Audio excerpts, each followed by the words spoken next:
Hello everyone, welcome to this video. इस video में हम डेटाबेस और एमएस एक्सेस के बारे में जानेंगे। डेटाबेस क्या होता है और एमएस एक्सेस क्या होता है। ये एक बहुत ही ब्रॉड टॉपिक है, तो इसको हम अलग अलग वीडियोस में डिस्कस करेंगे। इस वीडियो में आपको सिंपल सा आउटर स्ट्रक्चर दूंगा कि डेटाबेस क्या होता है और एमएस एक्सेस क्या होता है।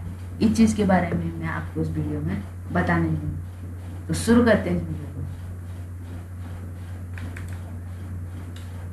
What is database? डेटाबेस क्या होता है?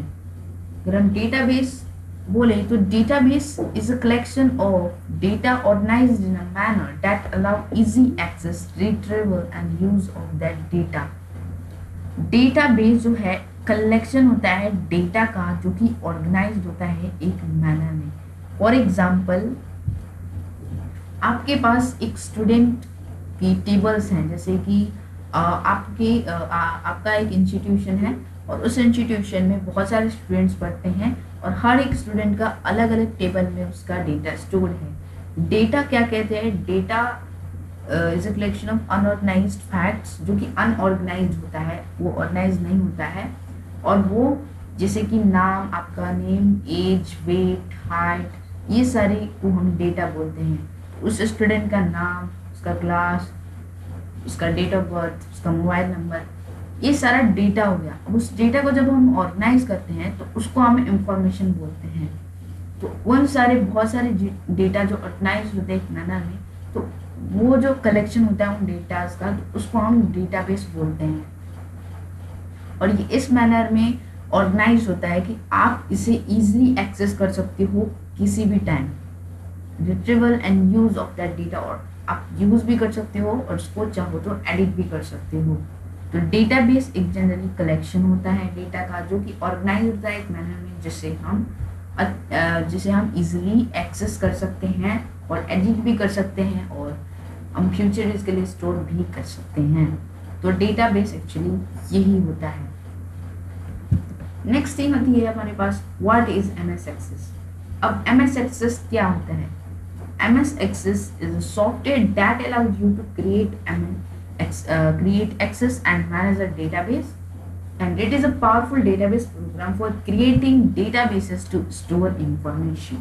यानी कि MS Access एक ऐसा सॉफ्टवेयर है जिससे जो आपको अलाउ करता है, आप क्रिएट कर सकते हो और एक्सेस कर सकते हो और एक डेटाबेस को फुली मैनेज भी कर सकते हो। यानी कि MS Access जनरली एक सॉफ्टवेयर, एक प्रोग्राम होता है जिसके वजह से आप डेटाबेस को बना सकते हो और उसको एक्सेस कर सकते हो, मैनेज भी कर सकते हो।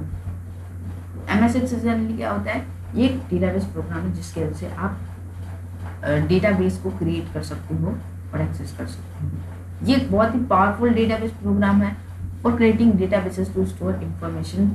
यानी कि डेटाबेस को बनाने के लिए, creating database to store information को स्टोर करने के लिए डेटाबेस जो हम बनाते हैं, तो वो उसको ये क्रिएट कर सकता है। It is a powerful database program. तो एमएस एक्सेल जनरली यही चीज है। नेक्स्ट थिंग हमारे पास होती है, why MS Access is useful. अब एक्चुअल में ये एमएस एक्सेस क्यों इतना यूजफुल होता है?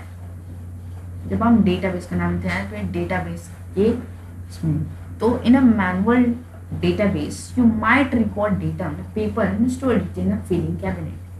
Database software like MS Access. अब ये क्या होता है एक्चुअली कि जैसे कि आप एक मैनुअल डेटाबेस बनाते हो, जैसे कि पेपर पे देख सकते हो, तो उस पेपर पे जो आप डेटाबेस आपने बनाया है, तो वो जो पेपर पे आप बनाते हो on paper and store it in a filing cabinet, तो अब आपका कंप्यूटर मतलब कि अगर आपके पास वैसे डेटाबेस, तो आपके पास बहुत सारे पेपर जिनको आपको एक्सेस करना उतना ईजी नहीं होता है और ये बहुत सारे हो जाते हैं, तो इसकी वजह से उसको एक्सेस भी नहीं कर सकते और एडिट भी नहीं कर सकते। लेकिन जो डेटाबेस सॉफ्टवेयर्स होते हैं कंप्यूटर पे, जैसे कि एमएस एक्सेस, तो वो आपको टेक्निकली वर्चुअली आपको ये स्टोर करने, ये आप स्टोर कर सकते हो अपने डेटा को, जो अपने पेपर पे, मतलब कि जो आपने पेपर पे रिकॉर्ड किया होता है डेटा, तो उसको आप डेटाबेस सॉफ्टवेयर में इजीली एक्सेस कर सकते हो, उसको क्रिएट कर सकते हो, एक्सेस कर सकते हो टाइम एनी पे एडिट भी कर सकती हूँ, साथ साथ मैनेज भी कर सकती हूँ।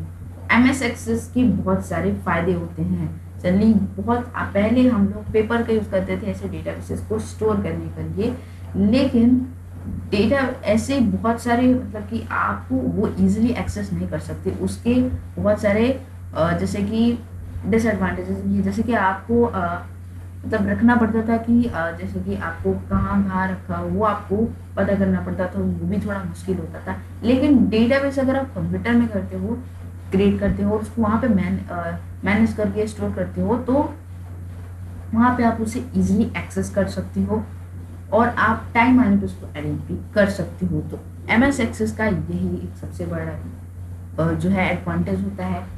तो ये जनरली डेटाबेस सॉफ्टवेयर जिसके हमने पढ़ा है पिछले स्लाइड में, ये एक डेटाबेस सॉफ्टवेयर होता है जिसमें कि आप डेटा रिकॉर्ड कर सकते हो। और ये इसलिए यूजफुल होता है क्योंकि जब आप पेपर पे रिकॉर्ड करते हो डेटा को, तो आप जब उसे स्टोर करते हो तो स्टोर करने के बाद आपको बहुत सारे डेटाबेसेस बनाने पड़ते हैं। जैसे कि आपने स्कूल का अलग बनाया, स्कूल के जो स्टाफ्स हैं उनके लिए अलग बनाना पड़ता है, और भी जैसे कि अनदर ऑफिसर्स है उनके लिए आपको अलग अलग बनाना पड़ता है। इस वजह से बहुत सारे ऐसे फाइल्स हो जाती है ऐसे डेटाबेस की। सो इस वजह से उनको एक्सेस कर पाना और मैनेज कर पाना बहुत ही मुश्किल होता है पेपर पे। इसलिए हम MS एक्सेस का इस्तेमाल करते हैं, वो भी कंप्यूटर पे होता है और जिसको हम इजीली एक्सेस कर सकते हैं, मैनेज भी कर सकते हैं और इसको एडिट भी कर सकते हैं। तो यही होता है MS एक्सेस का यूज। फिर आता है how to start MS Access. जी जनरली हम नेक्स्ट वीडियो में भी कर सकते थे, क्योंकि मैं MS एक्सेस के बारे में और भी सारी चीज़ें बताऊंगा। बट MS एक्सेस को स्टार्ट कैसे कर सकते हैं, तो आपके लिए पहले MS एक्सेस इंस्टॉल होना चाहिए ऑलरेडी कंप्यूटर पे, तब आप उससे स्टार्ट कर पाओगे। चलिए, बहुत सारे कंप्यूटर्स और लैपटॉप्स में जब आप विंडोज़ खरीदते हो, जब आप ऑपरेटिंग सिस्टम खरीदते हो विंडोज़ का, तो आपको वहाँ पे माइक्रोसॉफ्ट के बहुत सारे प्रोडक्ट्स आपको वहाँ पे फ्री दे दिए जाते हैं। बट अगर आपने एक्टिवेट नहीं किया होता है तो उसकी वजह से वो नहीं चल पाते हैं इंस्टॉल होने के बावजूद भी। तो आपको पहले आपके कंप्यूटर में ये चीज़ इंस्टॉल होनी चाहिए। अगर आप चाहते हैं कि मैं वीडियो बनाऊं जिसमें आप कैसे इंस्टॉल कर सकते हो माइक्रोसॉफ्ट प्रोडक्ट्स हो, तो प्लीज़ कमेंट कीजिएगा, मैं उस पर वीडियो जरूर बनाऊंगा। तो MS एक्सेस को स्टार्ट करते हैं। इसके 3 वेज में बताऊंगा जिसको आप किसी भी विंडोज़ में इस्तेमाल कर सकते हो। सॉरी, 3 नहीं, 2 वेज। सो पहला तो हम सब जानते हैं कि ये विंडोज़ 10 में कर रहे हैं, तो ये थोड़ा अलग हो सकता है सब में। तो आपको सबसे पहले माइक्रोसॉफ्ट ऑफिस की फोल्डर में आ जाना होता है।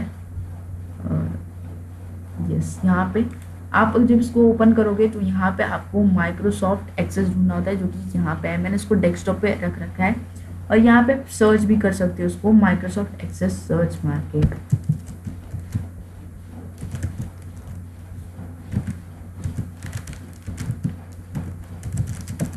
देख सकते हो यहाँ पे माइक्रोसॉफ्ट एक्सेस मेरे सामने खुल गया, जो कि मेरा 2007 का वर्जन है। उसको ओपन करके मैं एक बार इसका इंटरफेस भी आपको दिखाना चाहूँगा। इसको ओपन करने के बाद कुछ ऐसा आता है। तो यहाँ पे आप डेटाबेसेस बहुत सारे भी कर सकते हो, जैसे कि एसेट्स, कॉन्टैक्ट्स लिस्ट। कॉन्टैक्ट्स यानी कि बहुत सारे बड़े बड़े कंपनी जैसे फेसबुक और व्हाट्सएप अपने कॉन्टैक्ट्स का डेटाबेस रखते हैं। Issues, events, marketing projects, sales pipeline, tasks, faculty और स्टूडेंट, जैसे कि मैंने आपको पहले बताया। और यहाँ पे ब्लैंक डेटाबेस पे आप क्लिक कर सकते हो। यहाँ पे जब आप क्लिक करोगे ब्लैंक डेटाबेस, तो आपके सामने एक ब्लैंक डेटाबेस खुल जाएगा जिस पे आप उसे कर सकते हो। मैं आपको एक डेटाबेस यहाँ पे दिखाना चाहूँगा। तो डेटाबेस फाइल कुछ इस तरीके से दिखता है। तो मैं इसको यहाँ पे ओपन कर लूँगा। ओपन करने के बाद देख सकते हो यहाँ पे मैंने एक स्टूडेंट का नाम लिखा है। यहाँ पे मैंने स्टूडेंट का नाम लिखा है। तो ये कुछ ऐसे स्टोर करता है, जैसे कि मैंने टेबल का नाम दिया स्टूडेंट डिटेल्स। तो ये कुछ ऐसे मैनेज करके रखता है इन सब चीज़ों का। तो आप देख सकते हैं इसका इंटरफेस, इसके टैब्स। तो how to start MS Access मैंने आपको बता दिया। और हो गाइस, ये वीडियो आपको अच्छी लगी हो, thank you for watching this video. And please, if you like the video, hit the like button, and also don't forget to share it with others also, and also comment this video to know on what next topic you want the video, and also don't forget to subscribe to our channel.